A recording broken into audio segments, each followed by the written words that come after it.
Sa palabas na ito ay masasaksihan natin kung paano ginagawa ang sapatos na kadalasan natin makikita sa mga tindahan dito sa ating bansa, gamit ang lumang makinarya na matatagpuan sa bansang India. Kung mapapansin mo, isa-isang binubuhusan ng rubber ang bawat hulmaan ng sapatos na pantay-pantay ang bawat dami.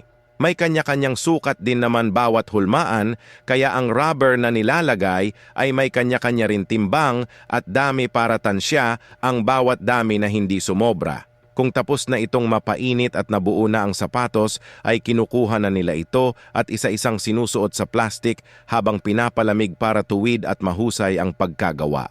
Di natin maikakaila na sa bansang India ay isa rin sa magagaling, masipag, at matyaga sa mga iba't ibang gawain. Bihira sa kanilang bansa ang taong walang trabaho dahil sa kanilang mga factory o pagawaan tulad ng sapatos ay hindi na nila tinitingnan kung nakapagtapos ka sa pag-aaral o hindi. Ang importante lang naman sa kanila ay masipag ka sa trabaho at tapat ka sa bawat binibigay sa iyo na gawain.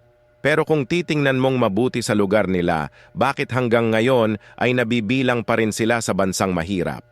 Dahil sa kanilang bansa ang namamahala ay malalang mangurakot sa kanila, kaya naman hindi umuunlad at marami pa rin naghihirap na mga tao sa bansa nila.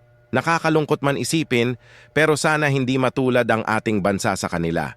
At ayan na gumamit din sila dito ng cutter at isa-isang nililinis ang bawat piraso ng sapatos.